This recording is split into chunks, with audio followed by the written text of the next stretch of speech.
오늘 함께 읽을 말씀은 마태복음 2장 1절부터 23절 끝절까지입니다. 마태복음 2장 1절부터 23절 끝절까지입니다. 성경책 있는 분들은 성경책 찾아주시고,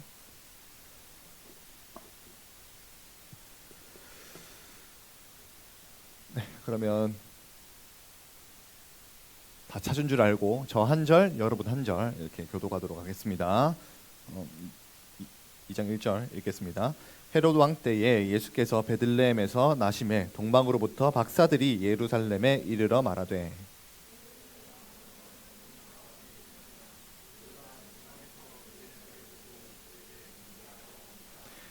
헤롯 왕과 온 예루살렘이 듣고 소동한지라.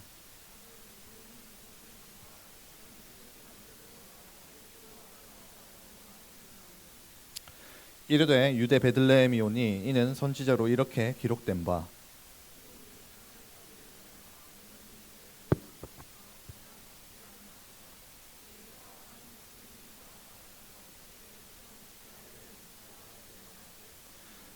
이에 헤롯이 가만히 박사들을 불러 별이 나타난 때를 자세히 묻고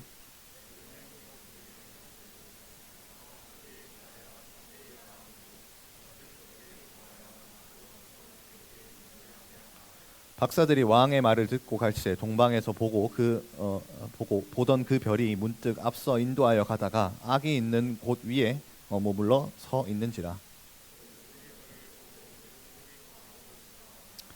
집에 들어가 아기와 그의 어머니 마리아가 함께 있는 것을 보고 엎드려 아기께 경배하고 보배합을 열어 황금과 유향과 모략을 예물로 드리니라.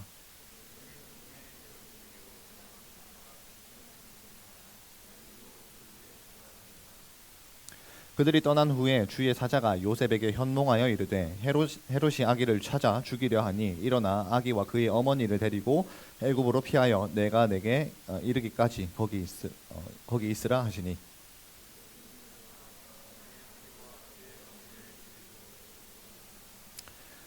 헤롯이 죽기까지 거기 있었으니 이는 주께서 선지자를 통하여 말씀하신 바 애굽으로부터 내 아들을 불렀다 함을 이루려 하심이라.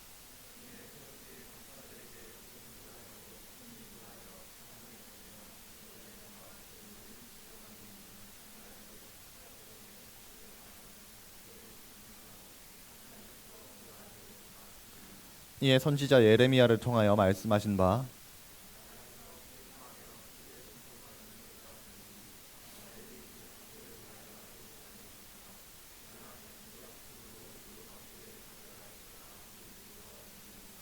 헤롯이 죽은 후에 주의 사자가 애굽에서 요셉에게 현몽하여 이르되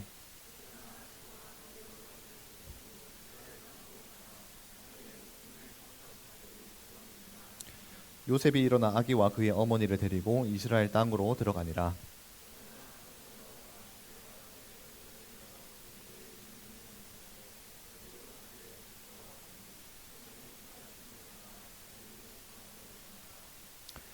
다 같이 읽겠습니다. 시작. 나사렛이란 동네에 가서 사니 이는 선지자로 하신 말씀에 나사렛 사람이라 칭하리라 하심을 이루려 함이라.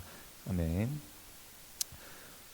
네, 지난주는 요셉이 하나님의 천사가 요셉의 꿈에 나타나서 마리아의 임신 소식에 대해서 성령이 이 일을 이루셨다. 성령께서 마리아가 임신하게 해주셨다라고 얘기를 해줬고, 그것을 통하여서 마리아는 그 말씀을 따라서 믿음으로 반응해서 마리아와 그 아기를 자신의 아내와 아이로 받아들이는 일들이 있었다라는 내용으로 얘기를 했어요. 그리고 그 일이 결국 하나님께서 과거에 말씀한 선지자들을 통하여 말씀하신 그 임마누엘을 이루기 위해서 마리아에게 성령으로 행하셨다. 그리고 그 일에 마리아도 요셉도 그 말씀을 따라서 순종했다. 이런 내용으로 말씀을 전했습니다. 오늘은 예수님의 탄생과 관련해서 여러분들이 또 어릴 때부터 교회 다녔던 분들은 이 얘기를 어릴 때부터 또 많이 들었을 거예요. 특히 성탄절 시즌을 기점으로 해서 그 12월 달쯤에 이런 얘기를 많이 들었을 텐데, 예수님의 나심과 관련해서 이 일에 반응했던 두 종류의 사람을 오늘은 좀 보려고 해요. 첫 번째는 동방박사이고 두 번째는 헤롯 왕. 입니다. 이 두 사람, 두 종류의 사람, 두 부류의 사람이 어떻게 반응했는지 한번 보고 정반대로 반응했던 이 반응을 통해서 우리가 무엇을 배울 수 있는지, 어떤 교훈을 얻을 수 있는지 그 말씀을 통해서 한번 나눠봤으면 좋겠습니다. 그래서 먼저 바로 말씀을 전하면 1절을 한번 1절을 보면 1절에 이제 헤롯 왕 때에 예수께서 유대 베들레헴에서 태어났다라고 얘기를 했어요. 지난주 1장 18절부터 25절까지의 내용이 예수님이 어떻게 태어났는지에 대해서 얘기를 한 거죠. 그 말씀대로 예수님께서 어디서 태어났다고요? 어디서 태어났다고요? 예수님이 어디서 태어났다고요? 네, 베들레헴에서 태어나셨는데 그 소식을 아무도 알지 못했지만 동방에서 박사들이 예수님이 태어났다라는 그 별을 보고 동방에서 예수님을 찾아왔어요. 그런데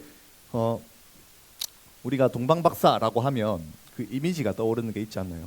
그 왜 낙타를 타고 오는 어떤 세 사람의 남자들. 근데 뭐 몇 사람인지는 정확하게는 알 수 없지만 뭐 사람들이 대충 뭐 유향, 모략, 금 이 세 가지 예물을 가지고 왔다고 해서 세 사람이라고 얘기를 하는 것 같아요. 근데 뭐 세 사람이었는지 그보다 많은 사람이었는지는 알 수 없습니다. 뭐 그건 중요한 게 아니고 아무튼 동방박사라고 했을 때 박사라고 하면서 여러분 어떤 이미지가 떠오르나요? 박사, 똑똑하다. 네, 뭐 그런 이미지가 떠오르죠. 뭐 학자, 뭐 교수, 지금으로 치면 뭐 교수나 학자 뭐 이런 사람들이 떠오를 텐데 사실은 이 박사라는 단어가 그런 학자 이런 사람이랑 완전 동떨어진 사람이에요. 헬라어로 마고스라고 해서 이 사람들의 마술사, 점성술사 이런 사람들입니다. 그래서 우리가 생각하는 그런 학자, 교수 이런 사람이기보다 별을 보고 점을 치는 그런 점성술사의 가능성이 굉장히 높아요. 왜냐하면 동방이라고 했을 때 어느 나라인지는 정확하게 밝히지 않았지만 고대 바벨로니아, 페르시아 이런 지역에서는 점성술이 굉장히 많이 발달했다는 그런 역사적인 기록도 많이 있어요. 그래서 그런 사람들을 그냥 우리나라에 있는 무당이나 이런 사람들처럼 그냥 뭐 개별로 이렇게 활동을 하는 게 아니라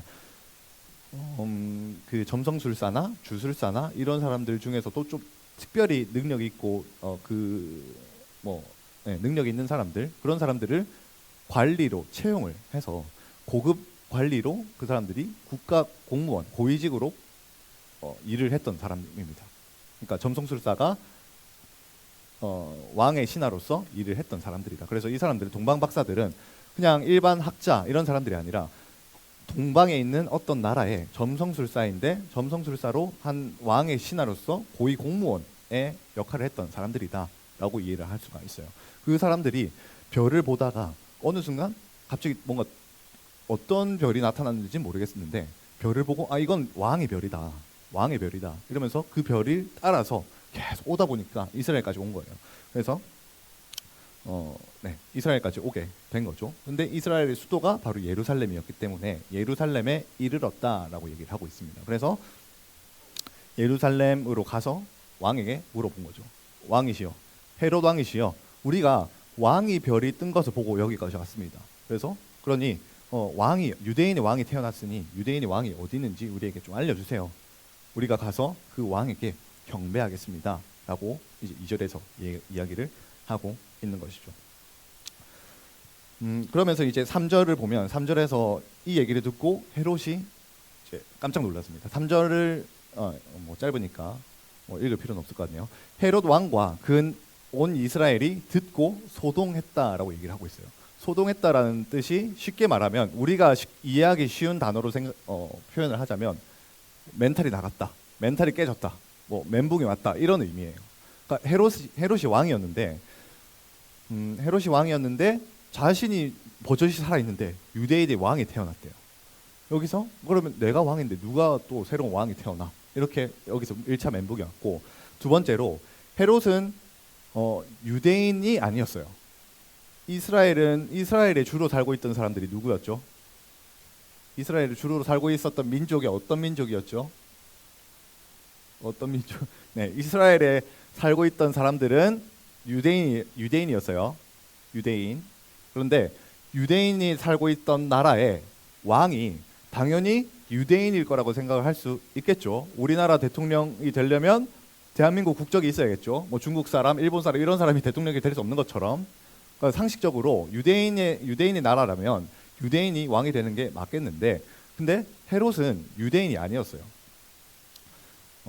당시에 이스라엘은 로마 제국에 편입된 하나의 어떤 행정구역처럼 그렇게 다스려졌기 때문에 로마가 전 세계를 다스리고 있었고, 이스라엘은 뭐 자치권 뭐 독립적인 국가로 형성이 되어 있지 않고 로마 제국 안에 소속된 한 뭐 행정구역이나 이 정도 단위였던 거예요. 그래서 유대 지역, 이스라엘 지역을 다스리는 사람을 이제 로마에서 새로 세웠던 사람이 바로 헤롯인 거예요. 그래서 물론 헤롯이 뭐 왕이 되기 위해서 뭐 여러 가지 로비를 해서 왕이 됐지만 어찌됐건 간에 유대인이 아니었단 말이죠. 그래서 유대인이 아니었기 때문에 처음에 유대인들이 굉장히 좀 헤롯을 싫어했어요. 그러다 보니까 유대인들이 좋아할 만한 그런 정책들을 많이 펼쳐주기도 하고, 그래서 성전도 이제 뭐 한 40년, 50년 걸쳐서 지어주면서 유대인들의 환심을 살려고 그런 정책들을 펼쳤던 거예요. 그런데 어느 날 갑자기 듣도 보도 못한 동방에서 사람들이 와가지고 유대인의 왕이 태어났다라고 하니까 여기서 멘붕이 온 거예요. 나 이제 어떡하지? 된 거예요. 근데 여기서 한 가지 더 알아야 될 것은, 유대인의 왕이 태어났다고 했을 때 이 왕이 그냥 뭐 일반적으로 말하는 왕, 뭐 황제 이런 사람들이 아니라 헤롯은 이 왕이 무엇을 의미하는지 분명히 알고 있었어요. 이 유대인의 왕이 무엇을 의미하냐면 유대인들을 다스리고 있었기 때문에 유대인들이 믿는 성경이나 그들이 믿는 신앙이나 이런 것들을 잘 알고 있었거든요. 그래서 유대인들은 유대인의 왕, 우리의 왕이라고 하면 메시아라는 것을 유대인들은 딱 바로 떠올렸어요. 그래서 이런 배경 안에서 헤롯은 유대인의 왕이 태어났다라고 했을 때 유대인들이 말했던 그 메시아가 태어났다라는 얘기구나. 그러면 이 메시아가 태어났다는 것을 유대인들이 알면 지금 유대인들 가만 안 있겠는데 이렇게 된 거예요. 그래서 이제 멘붕이 온 거죠. 그리고 그 뒷부분에 보면 온 예루살렘이 들었다라고 얘기를 하는데, 이 부분에 대해서는 진짜 예루살렘에 사는 모든 사람이 들었는지 아니면 왕궁에 있는 사람들만 들었는지 좀 의견이 분분해요. 근데 뭐 아무튼 온 예루살렘이 듣고 소동했다 이렇게 얘기를 했죠. 핵심은 일단 헤롯이 이 소식을 듣고 멘붕이 왔다. 그래서 어떻게 해야 될지 지금 방법을 찾고 있는데 4절에서 그래서 일단 대제사장들과 서기관들을 불렀어요. 대제사장들은 뭐 어떤 역할을 하는지 아시겠지만 지금으로 치면 대제사장들은 목사님 이런 사람들이고, 서기관들은 뭐 신학교 교수님 이런 분들이에요. 그래서 이런 사람들을 모아서 야, 니네 성경에 그러니까 모르는 척 했겠죠. 헤롯이 내가 성경을 보다가 니네 문화를 좀 이해하고 싶어서 성경을 보다가 메시아, 니네가 기다리는 메시아에 대해서 좀 봤다. 근데 궁금한 게 있는데 니네가 메시아가 어디서 태어나는지 니네는 아냐? 이렇게 그냥 모르는 척하면서 물어봤겠죠. 그래서 5절에서 대제사장들과 서기관들이 이렇게 죄송합니다. 서기관들이 성경을 인용하면서 얘기를 해줬어요. 그러니까 유대 베들레헴에서 태어납니다. 유다의 베들레헴이라는 동네에서 태어납니다라고 얘기를 했어요. 왜냐하면 유다 베들레헴에서 태어난다고 하는 미가 선지자의 예언이 있었거든요. 누구 예언이라고요? 미가 선지자. 미가서 5장 2절의 예언을 따라서 유다의 베들레헴이라는 동네에서 태어납니다라고 이제 유대인들이 대제사장들과 서기관들이 이제 얘기를 해 준 거예요. 쭉쭉 얘기하다가 중간에 뭐 빼먹었는데 다시 돌아가서 미안합니다. 다시 돌아가서 헤롯이 멘붕이 온 이유에 대해서 좀 얘기를 했어요. 그러면서 유대인의 왕이라고 했을 때 이 사람들은 진짜 왕이라고 생각했거든요. 그러니까 메시아, 그리스도, 예수님이 우리는 왜 오셨는지 성경을 통해서 듣고 배웠어요. 지난주에도 예수님이 오신 이유에 대해서 얘기를 했는데, 예수님이 이 땅에 오신 궁극적인 이유가 뭔지 기억나는 사람 있나요?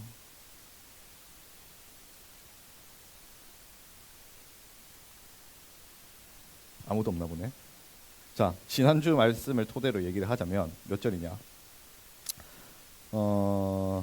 네, 지난 1장 21절 말씀을 토대로 하자면 이름을 예수로 하라. 이는 그가 자기 백성을 그들의 죄에서 구원할 자이심이라 라고 얘기를 했어요. 지난주에 마태복음 1장 21절에서도 얘기하고 있고, 그래서 예수님이 오신 궁극적인 이유는 우리를 죄에서 구원하시기 위해 오셨어요. 다시 한번, 예수님이 오신 이유는 우리를 죄에서 구원하시기 위해 오셨다는 내용을 우리는 이미 성경을 통해서 배웠고 설교를 통해서 또 많이 들어요. 그렇죠? 방금도 얘기를 했고.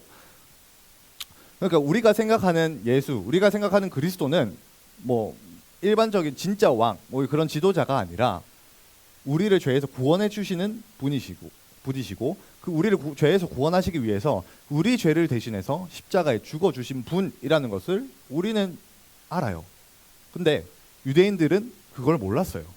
하나님께서 우리에게 보내주실 메시아가 우리를 대신해서 십자가에 죽어 주신다. 우리의 죄를 대신 짊어지고 죽으신다라는 사실을 유대인들은 몰랐어요.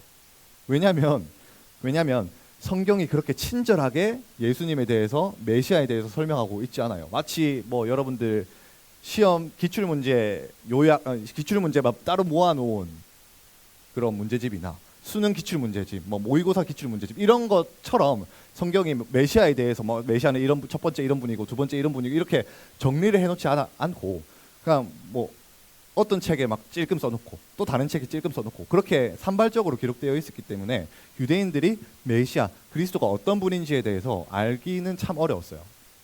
그런 것도 있었고, 그리고 성경을 보다 보면 메시아에 대해서, 유대인들이 기다리는 메시아에 대해서 두 가지로 얘기를 해요. 정리하자면 두 가지로 얘기를 해요. 첫 번째는 왕으로 설명을 합니다. 왕. 성경을 보다 보면 뭐 다윗과 같은 사람, 뭐 목자, 뭐 이런 표현들이 있죠. 방금 우리가 읽었던 6절 말씀에서도 다스리는 자가 나와서 내 백성 이스라엘의 목자가 되리라. 여기서 나오는 뭐 다스리는 자, 왕, 목자 이런 표현들이 메시아가 왕으로 오실 거라는 예언이거든요. 그래서 이런 예언들을 쭉 보면서 메시아가 언젠가 왕으로 오실 거구나라고 유대인들은 그렇게 정리를 했던 거예요. 또 한 가지가 있다면 메시아는 제사장이라고 생각을 했어요. 뭐라고요? 제사장. 그래서 성경에서 이제 영원한 제사장 뭐 이런 표현들이 간혹가다 나와요. 그래서 이거는 메시아에 대한 예언이구나. 그래서 하나님이 예언하시고 약속하신 메시아는 두 종류의 메시아가 있구나. 첫 번째는 뭘까요? 첫 번째 방금 했는데 첫 번째 메시아, 유대인의 왕 같은 이제 메시아가 한 명 있고, 또 다른 메시아는 어떤 사람이죠? 방금 제사장. 그러니까 유대인들이 생각하는 메시아는 두 종류였어요. 왕으로 오시는 제사장, 왕으로 오시는 메시아, 제사장으로 오시는 메시아, 이렇게 메시아를 두 종류로 생각을 했어요. 그런데 당시에 이스라엘은 독립국이 맞았나요? 아니었나요? 독립국이 아니었죠. 로마의 지배를 받고 있었어요. 그렇기 때문에 그런 어떤 자신들의 독립을 열망하는 마음에서 유대인들은 왕으로 오시는 메시아를 기다리고 있었던 거예요. 그러니까 이런 좀 메시아에 대한 생각에 대한 그런 배경이 있으면 헤롯이 왜 그렇게 멘붕이 왔는지를 조금 더 쉽게 이해할 수 있고, 이거 유대인들한테 알리면 안 된다라고 하는 그 이유에 대해서 우리가 좀 더 쉽게 생각을 해볼 수 있는 것이죠. 그래서 이제 이거 큰일 났다. 지금 유대인의 왕, 그러니까 메시아가 태어났다고 했으니까 이거 유대인들이 알면 지금 난리 난다. 이렇게 된 거예요. 그래서 유대인들이 최대한 모르게 연기를 하면서 어디서 태어난다고 하더냐, 베들레헴에서 태어난다 이렇게 하니까 이제 헤롯 왕이 그러냐, 알겠다, 니네 가봐라 이렇게 하고 다시 7절에 보면 박사들을 불러서 가만히 불렀다는 얘기가 비밀스럽게 은밀하게 불렀다는 얘기입니다. 사람들이 막 대제사장, 서기관들 이런 사람들 모르게 불러가지고, 야, 내가 알아보니까 니네가 찾던 그 유대인 왕이 베들레헴에서 태어난다고 하더라.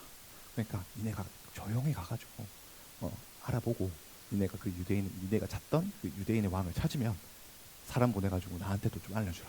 나도 가서 그 왕에게 경배를 좀 하게 조용히 갔다 온나 이렇게 부탁 아닌 부탁을 했던 거죠. 근데 사실은 헤롯이 흑심을 품고 있었던 것을 동방 박사들은 몰랐겠죠. 어찌됐건 간에 동방 박사들은 어디에서 태어났는지를 알았으니까 뭐 기쁜 마음으로 갔을 거예요. 헤롯이 뭐 나쁜 사람인지 좋은 사람인지 그 사람들은 뭐 멀리서 왔으니까 몰랐을 테고.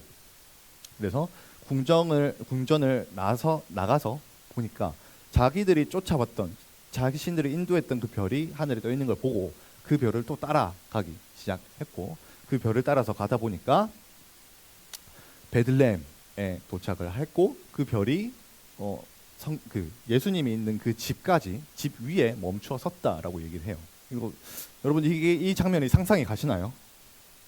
여러분 이런 성경을 읽을 때, 특히 스토리로 된 성경을 읽을 때 여러분들이 한번 상상을 해보시면서 읽으면 생각보다 성경이 좀 재밌습니다. 뭐 별이 뭐 사람 머리 위에 막 떠 있었는지 아니면 뭐 하늘 높이 떠 있었는지 어땠는지는 모르겠어요. 근데 그 별의 인도를 따라서 갔다는 것 자체가 너무 신기하지 않나요? 나만 신기한가? 나 이거 어제 설교 준비하면서 계속 어땠을까 하면서 막 생각해보고 상상해보니까 별의별 생각 다 하면서 그래 했었는데 재밌었는데 나만 재밌었나 보네요. 아무튼 성경을 읽으면서 좀 딴소리긴 하지만 성경을 읽으면서 이런 거를 좀 여러분들 머릿속에서 상상해보고, 아니 뭐 정답은 없는 거니까 텍스트가 주어져 있고 그 텍스트 안에서 여러분들 마음껏 이제 자유롭게 상상을 해보면서 좀 재미있게 막 상상해보면서 읽다 보면 생각보다 재밌어요, 성경이. 네, 딴소리였습니다. 성경 읽으란 말이에요. 아무튼 집 위에 예수님이 있는 집 위에 별이 있는 것을 보고 이제 여기구나, 이 집이구나 하면서 이제 자기들끼리 좋아하면서 그 집에 들어가게 된 거예요. 그래서 11절에 그 집에 들어가 아기 예수님과 그의 어머니 마리아가 함께 있는 것을 보고 엎드려 아기께 경배하고 보배합을 열어 황금과 유향과 보약을 예물로 드리니라라고 말씀하고 있습니다. 여러분 근데 여기서 우리가 생각해봐야 될 것이, 경배라고 하는 단어가 여러분들한테 어떤 이미지가 떠오르나요? 이 경배에 대해서 여러분들이 생각하는 의미는 어떤 의미고 어떤 이미지가 떠오르나요? 복종. 맞아요. 복종. 좋아요. 맞습니다. 복종 좋습니다. 좋은 답이에요. 아주 근데 진짜 맞는 답이에요. 근데 제가 한 번씩 구글에 뭐 이런 여러 가지 뭐 PPT를 만들거나 하다 보면 이제 그런 예배와 관련된 그런 막 사진을 좀 찾아요. 그래서 경배 뭐 이런 거 치면 주로 구글 이미지에 뜨는 게 사람들이 막 이렇게 손들고 찬양하는 이런 모습들이 떠요. 그러니까 우리가 생각했을 때, 우리가 신앙적인 관점으로, 기독교적 관점으로 경배라고 생각했을 때, 특히나 좀 현대인들이 그런 것 같은데, 경배라고 하면 이렇게 손들고 찬양하는 그런 모습이 뭔가 경배하는 것 같고, 그런 예배의 행위로서 경배를 생각하는 것 같아요. 근데 물론 그런 신에 대한 예배의 행위로서 경배도 맞겠지만, 과거 우리는 지금 왕이 없으니까 그런 걸 별로 체감이 안 되는 것 같은데, 과거에는 왕에게 경배를 했다라고 표현을 하거든요. 그러니까 아기 예수님에게 경배를 했다는 것이, 이 사람들은 아기 예수님이 우리 죄를 대신해서 죽어주실 메시아 뭐 이런 사실 몰랐을 거예요. 동방이었으니까. 그러니까 뭐 바벨로니아, 지금으로 치면 뭐 이란, 이라크 이쪽 지방이거든요. 그래서 그쪽에서는 뭐 유대인들이 믿는 그런 하나님에 대해서도 몰랐을 거고, 그렇다고 뭐 복음이나 성경이나 이런 것도 몰랐을 거고, 그러니까 유대인이 왕이라고 하니까 진짜 왕인가 보다 하고 왔을 거예요. 그래서 경배를 할 때에 이 사람들은 그냥 신에게 경배한 것이 아니라 그냥 자신들은 왕에게, 장차 이 사람이 위대한 왕이 될 것이다 라는 생각으로 경배를 했겠죠. 근데 그 경배가 왕에 대한 경의와 존중을 표현하는 방식이었어요. 그래서 여기 엎드려 경배했다라고 얘기를 하는데, 엎드려 경배했다는 것은 우리나라 보통 경배라고 하면 그러니까 무릎 꿇고 있거나 그런 건데, 엎드려 경배했다는 것은 완전히 코를 땅에 박고 완전 너부러져서 이렇게 일자로 뻗어가지고 그 왕에게 경배했다. 이게 고대 이스라엘의 경배 방식이었어요. 아무튼 뭐 경배 방식이 어떻든 간에 이 사람들은 유대인의 왕 메시아에게 경배를 했는데 자신들은 물론 그런 신앙적인 지식이나 믿음을 가지고 한 것은 아니었지만 이것을 통해서 우리는 뭘 볼 수 있냐면 이 사람들이 뭐 성경을 연구하다가 유대인의 왕이 태어난다더라 이렇게 하고 온 거예요? 아니면 그냥 우연이라고 하면 좀 그런데 별을 보고 온 것 자체가 어떻게 보면 자연스러운 현상은 아니죠. 네, 자연스러운 현상은 아니에요. 자신들이 뭔가 예수님이 태어난다고 하더라, 우리를 구원할 분이 태어난다고 하더라라는 신앙적인 어떤 지식이나 그런 믿음을 가지고 온 것이 아니라 어떤 초자연적인 사람의 생각으로는 어떻게 생각해 볼 수 없는 방식으로 전혀 신앙적인 배경이 없는 사람들조차도 예수님 앞으로 하나님께서 인도해 오셨다라고 할 수 있어요. 유대인들은 이런 모습들을 보면서 이 마태복음을 기록한 제일 큰 목적 중에 하나는 유대인들을 전도하기 위해서였어요. 그래서 유대인들은 이런 모습들을 신앙에 근본도 없는 이방인들이 예수님 앞에 경배하는 이런 모습들을 보면서 구약의 예언들을 떠올렸을 가능성이 높습니다. 구약의 예언들 중에서 시편 72편인가요? 70편인가요? 시편 말씀 좀 띄워 주시겠어요? 네. 시편 72편 10절 11절 말씀에 다시스 섬의 왕들이 하나님께 주님께 나와서 예물을 바친다. 조공을 바친다. 스바와 시바 왕들이 예물을 드리러 올 것이다. 모든 왕들이 주님 앞에 부복하고 복종하고 경배할 것이다. 이런 예언들이 시편에서도 기록되어 있고, 다음 페이지 넘겨주시면 이사야 60장에서도 이제 이스라엘 사람들, 유대인 말고 온 열방에 있는, 온 세계에 퍼져 있는 사람들이 예수님께 나와서, 우리 주님께 나와서 이방인들이 하나님께 경배하고 예배드릴 것이며, 여기 보면은 제물을 드리고 6절 끝부분에 보면 금과 유향을 가지고 와서 여호와의 찬송을 전파할 것이다. 이런 얘기들이 지금 이사야서에도 예언이 되어 있단 말이죠. 그러니까 유대인들은 성경을 보면서 동방박사들 전혀 예수님에 대한 지식이나 하나님에 대한 지식이 없는 사람들이 하늘에 뜬 별을 보고 와서 이렇게 예수님 앞에, 우리가 기다렸던 그 메시아 앞에 경배를 하네, 예배를 하네 하면서 이런 현상들을 보고 이런 구약에 있었던 이런 예언들을 떠올렸을 거예요. 그래서 이런 동방박사들이 이렇게 예수님께 경배했던 행위는, 그 사람들은 그냥 진짜로 언젠가 이 사람이 왕이 될 거라는 생각으로 경배를 했겠지만, 엎드려 절을 했겠지만, 우리 성경의 관점으로 봤을 때, 우리 신앙인의 관점으로 봤을 때 이 사람들은 비록 몰랐지만 유대인의 왕이라고 이 사람들이 지칭하면서 왔지만, 사실은 이 사람들조차도 예수님 앞에 복종하고 경배하고 예배드리는 것을 통해서 예수님이 유대인의 왕이실 뿐만 아니라 온 세상의 왕이시구나, 성경에서 말하고 있는 것처럼 진짜 예수님이 만왕의 왕이시구나 라는 것을 이 장면을 통해서 유대인들도 그렇고 우리들도 그렇고 보고 교훈을 얻을 수 있는 것입니다. 네, 그래서 예수님은 저와 여러분들의 왕이십니다. 아멘. 그래서 저와 여러분들의 삶 가운데서 항상 하나님을 경배하고, 아까 어떤 친구가 대답했던 것처럼 하나님 말씀에, 주님의 말씀에 복종하는 저와 여러분이 되시기를 주님의 이름으로 축복합니다. 다시 11절로 돌아가서 경배하고 보배합을 열어서 황금과 유향과 모략을 예물로 드렸다라고 말씀하고 있어요. 황금과 유향과 모략, 이 세 가지를 어떤 사람들을 황금은 무엇을 뜻하고 유향은 무엇을 뜻하고 모략은 무엇을 뜻하고 이렇게 해서 각각 하나하나가 상징적인 의미를 가지고 있다라고 얘기를 하는데, 지금 여러분들의 눈빛을 보니까 이거 얘기하면 안 될 것 같아요.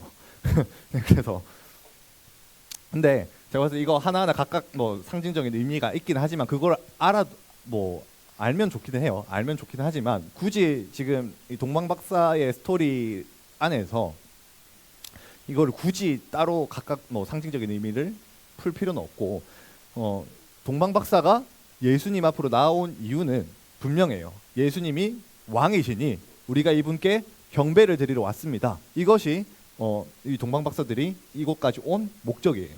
그러니까 예물을 드리는 것조차도 우리가 이 드리는 예물은 왕에게 드리는 귀한 선물입니다. 그러니까 황금, 유향, 모략, 이게 뭐 여러분들한테 좀 황금 말고는 여러분들이 유향, 모략 되게 좀 생소하겠지만 엄청 비싼 예물이었어요. 뭐 거의 한 연봉 1년치 연봉 혹은 뭐 몇 년치 연봉을 다 끌어모아야 살 수 있을 만큼 일반인들은 그런 수준의 비싼 어떤 물품이었거든요. 뭐 그래서 아무나 못 쓰는 그런 귀족들이나 뭐 왕족들이나 이런 사람들이 사용할 수 있는 그런 예물들을 가지고 와가지고 예수님께 왕에게 드리는 예물로서 드렸다. 결국 이 스토리 라인을 통해서 강조하는 것은 예수님이 왕이시다라는 것을 강조하고 있는 거예요. 그래서 앞서 말씀드렸던 것처럼 동방 박사들은 유대인의 왕에게 나왔다라고 얘기를 했지만 결국 이방인인 동방 박사들이 경배하는 것을 통해서 예수님은 단순히 유대인들의 왕이실 뿐만 아니라 저와 여러분들의 왕이시고 더 나아가서 온 세상을 다스리시고 온 열방을 다스리시는 만왕의 왕이신 것이 이 사건을 통해서 나타났다라고 볼 수가 있는 것입니다. 네. 그러고 나서 이렇게 하고 나서 예수님이 왕이 됐으면 뭐 해피엔딩이었겠지만 그런데 여러분들도 뭐 아는 친구들은 알겠지만 그 뒤에 전혀 다른 사건이 일어납니다. 12절로 넘기고 13절부터 보면 13절 분위기를 좀 띄울 필요가 있을 것 같아요. 13절 같이 한번 읽어봅시다. 13절 시작. 그들이 떠난 후에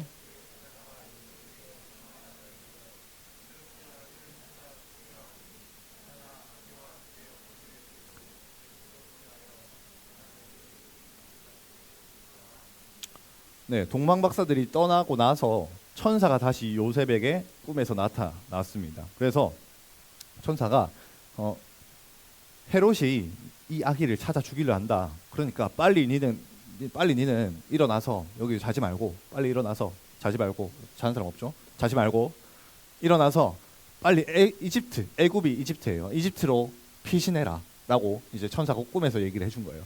그 꿈을 꾸고 나서 바로 14절에 보면 요셉이 일어나서 밤에 아기와 그의 어머니를 데리고 애굽으로 내려갔다, 이집트로 내려갔다라고 얘기를 하죠. 그러니까 꿈 막 자고 있었는데 꿈을 꾸고 그 꿈 때문에 이제 잠이 벌떡 깬 거예요. 그래서 바로 그 즉시로 야반도주를 해버린 거죠. 그래서 그러고 나서 15절을 보면 헤롯이 죽기까지 거기 있었다라고 얘기를 하고 있습니다. 그러면서 15절에서 이는 주께서 선지자를 통하여 말씀하신 바 애굽으로부터 내 아들을 불렀다 함을 이루려 함이다라고 선지자의 말을 구약 성경을 다시 한번 인용을 하고 있습니다. 그런데 이건 좀 이따 얘기하고 그럼 일단 16절로 한번 넘어가 봅시다. 16절. 그렇게 먼저는 이제 동방 박사들이 떠나가고 동방 박사들이 헤롯에게로 도망가지 말라는 그 지시를 꿈에서 받고 이제 헤롯에게 돌아가지 않고 그냥 다른 길로 해서 자기들의 고향으로 돌아갔어요. 그 일이 있고 요셉도 애굽으로 피신을 했죠. 그러고 나서 헤롯이 동방 박사들을 기다리다가 안 오는 거예요. 그러니까 예루살렘에서 베들레헴 거리가 8km거든요. 지도 PPT가 있는데 그 지도 한번 띄워주시겠어요?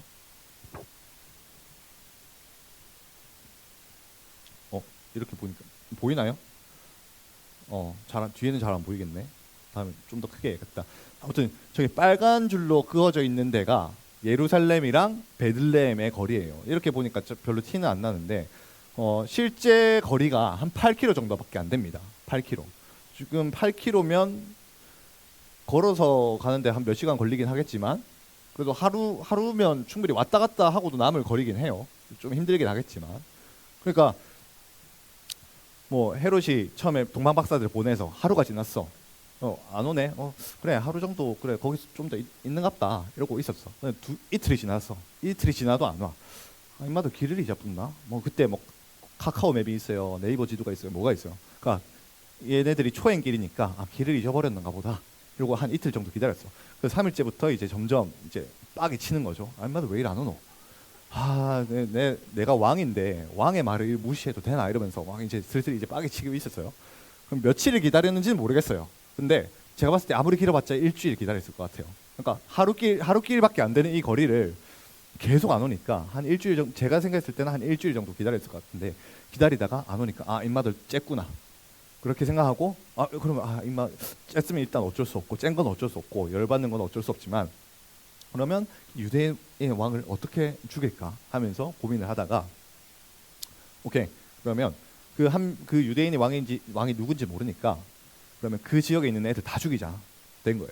그래서 베들레헴에 있는, 이 베들레헴이라는 동네에 있는 남자아이들, 2살 아래의 남자아이들, 그리고 그 주변 지역에 있는 남자아이들까지 다 죽인 거예요. 지금으로 치면 뭐 예수님이 예를 들어 연산동에 태어났다 그러면 연산동에 있는 2살 아래의 남자애들뿐만 아니라 뭐 연제구, 더 나아가서 좀 더 넓게 보면 부산 전체에 있는 그 2살 아래의 남자애들까지 다 죽인 거예요. 좀 애가 좀 잔인하죠. 그래서 근데 여러분, 이 사건을 보면 뭔가 같이 뭔가 비슷한 게 있는 것 같은데, 비슷한 사건이 있었던 것 같은데 하는 생각이 들지 않나요? 네, 비슷한 사건이 있었던 것 같죠. 모세 때 태어나기 전에 이집트에서 파라오가 2살 아래의 남자들을 다 나일강에 빠져 죽여라 뭐 이렇게 얘기를 했어요. 그 사건이랑 뭔가 비슷한 사건이 일어났어요. 그리고 15절로 돌아가서 얘기를 하자면, 15절에서 이 예수님에 대해서 애굽으로부터 내 아들을 불렀다 이 얘기를 하고 있는데, 이 말씀 구절이 사실은 예수님에 대한 예언이 아니에요. 그죠? 예수님에 대한 예언이 아니라 출애굽한 사건에 대해서 이스라엘이 지칭하면서 하나님이 내 아들을 이집트에서 불렀다 그러면서 출애굽 사건을 얘기하고 있거든요. 그러니까 마태는 지금 15절 인용 구절과 16절 내용을 통해서 출애굽 사건 그리고 모세와 예수님을 연관시키고 있는 거예요. 그래서 유대인들이 생각하는 제일 위대한 선지자가 바로 모세거든요. 왜냐하면 모세가 성경의 제일 근본 중의 근본인 모세오경, 창출, 레민, 신 이 5권을 썼고, 그래서 이스라엘 백성들에게 이 책을 줬고, 그리고 이집트에서 구원해서 이 사람들이 가나안 땅에 들어갈 수 있는 그런 역할을 했기 때문에 가장 위대한 선지자로 보는 게 바로 모세입니다. 그래서 모세와 예수님을 이렇게 비교하면서 예수님이 모세보다 더 뛰어난 메시아야, 더 뛰어난 구원자야라는 것을 좀 비슷한 사건들을 통해서 직접적으로는 아니지만 간접적으로라도 사람들이 봤을 때 이거 뭔가 모세랑 닮았네, 모세랑 비슷하네 하면서 예수님이 그러면 진짜 모세와 같은 선지자로서 우리를 구원하러 오셨나 보다라고 생각하게끔 한 거예요. 그리고 여기서 한 가지 설명을 덧붙이자면, 예수님 때 있었던 이런 학살 사건이 모세 때에도 있었다고 했는데, 사실은 여기 이 사건이 헤롯이 자신의 어떤 정치적인 위치, 자신의 권력에 대한 욕심, 물론 그게 동기가 돼서 예수님을 죽인 걸 수도 있어요. 자신의 정치적인 자신이 내가 왕인데 누가 내 대신 왕이 되겠어 이러면서 내가 왕을 하다가 이제 내 아들한테도 왕을 물려주고, 이제 우리 가문이 이제 영원히 왕으로 다스려야지, 이렇게 권력에 대한 욕심이 있어서 예수님을 죽이려 했단 말이죠. 이런 악한 동기 가운데 이 악한 동기를 사실은 영적으로 보면 뒤에서 사단이 이 악한 동기를 건드려서 야 빨리 죽여 예수님 저기 태어났잖아 하면서 이제 그 악한 동기를 계속해서 자극하면서 사람들을 죽이라고 부추겼다고 볼 수 있어요. 왜 그런지 설교 빨리 마칠게요. 창세기 3장 15절 말씀을 한번 띄워주시겠어요? 저기 보면 여러분들 좀 어려울 수 있지만 이거 꼭 필요한 얘기라서 어려워도 그러려니 하고 들으세요. 이해 안 되면 이해 안 되는 대로 듣고. 창세기 15절 말씀이 지금 얘기하고 있는 게 여자의 후손이 바로 예수님이에요. 여자의 후손이 예수님.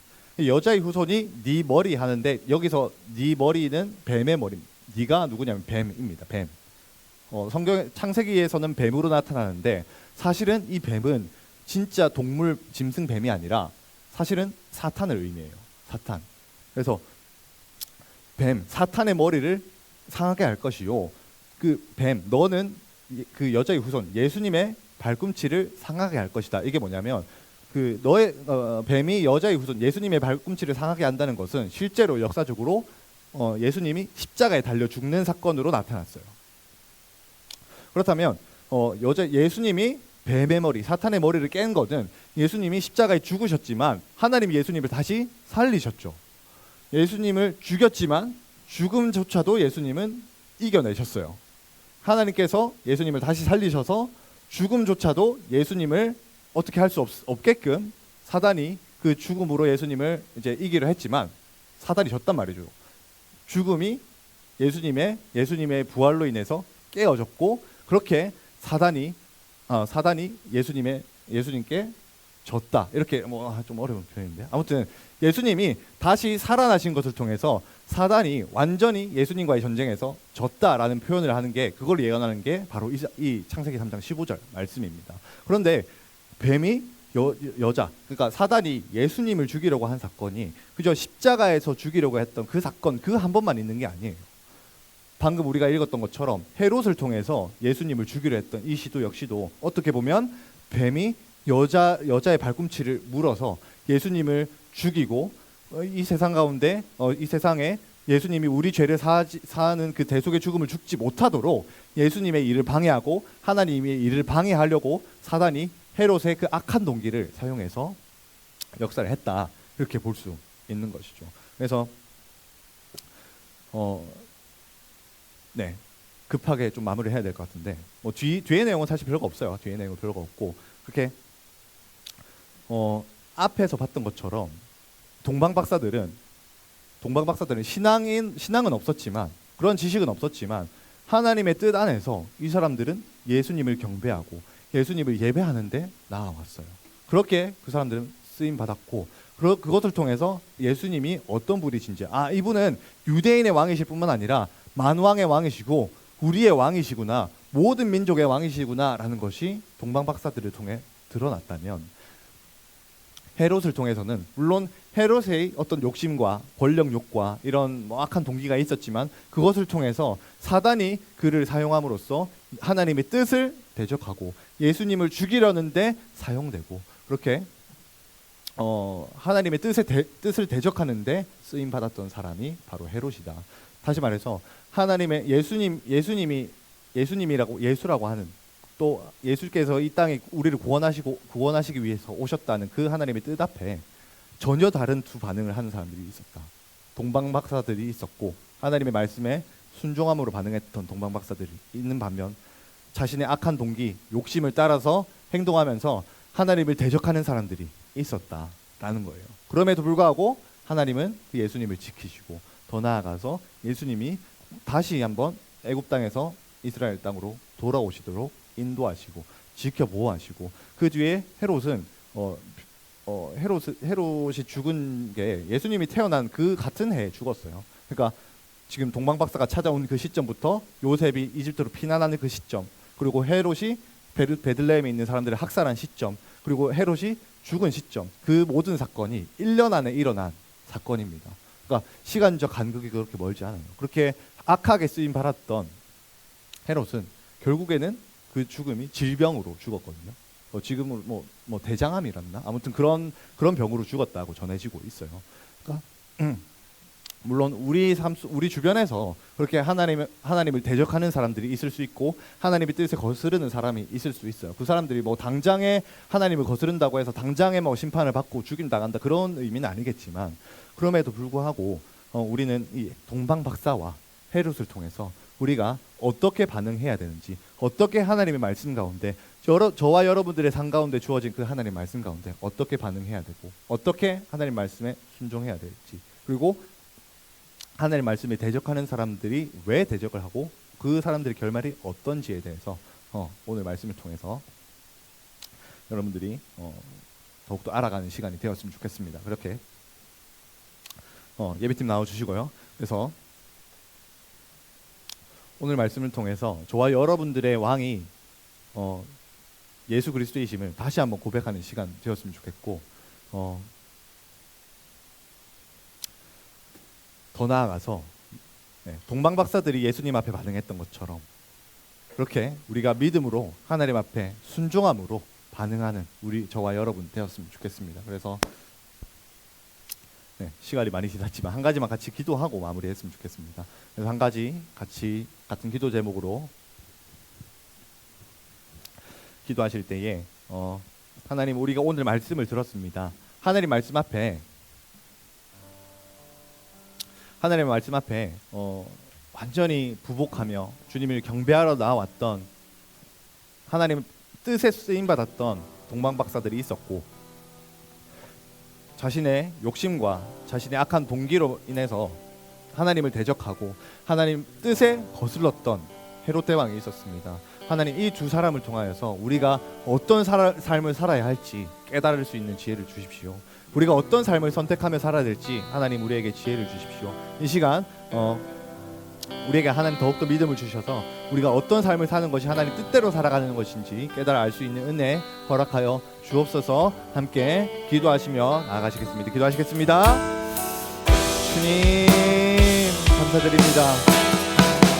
오늘 말씀을 통하여서 진정한 왕이 누구이신지 배웠습니다.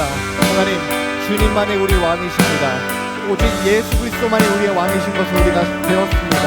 이 시간 우리 말씀을 통하여서 동방박사들처럼 하나님의 뜻에 쓰임받는 그런 믿음의 자녀들, 믿음의 세대 될 수 있도록 하나님 기름 부어 주옵소서. 자신의 욕심과 자신의 악한 동기와 자신의 권력욕과 자신의 하나님의 뜻을 거스르는 그러한 욕심을 따라서 하나님을 거스르지 아니하고 하나님의 뜻을 따라서 동방박사들처럼 쓰임받고 그것을 통하여서 주 예수께 복종하는 중고등부 될 수 있도록 하나님 은혜 베풀어 주시고, 그래서 더욱더 더 나아가서 하나님의 뜻 가운데 쓰임받는 중고등부 될 수 있도록 부흥의 세대 될 수 있도록 주님 은혜 베풀어 주옵소서. 감사드립니다. 주님 감사드리며 예수 그리스도의 이름으로 기도드립니다. 아멘. 네, 하나님 감사드립니다. 오늘 말씀을 통하여서 우리가 또 하나님 앞에 반응하는 두 종류의 사람을 봤습니다. 동방박사와 같이 우리가 하나님의 말씀 가운데 물론 우리의 어떤 신앙과 이해력과 이런 것들을 뛰어넘는 하나님의 뜻 앞에 우리가 인도함을 받는 삶을 살아서 주님의 뜻에 부복하는 삶, 그래서 우리의 삶을 통하여서 우리의 삶이 완전히 주님께 복종하는 그 삶으로 주님만이 우리의 왕이십니다 고백할 수 있는 삶이 되게 하여 주시고, 그것을 통하여서 이 세상을 다스리시는 분이 오직 예수 그리스도이심을 드러낼 수 있는 그러한 삶을 살 수 있도록 하나님 은혜 베풀어 주옵소서. 그렇게 일하실 주님을 또한 기대합니다. 감사드리며 예수님의 이름으로 기도드립니다. 아멘.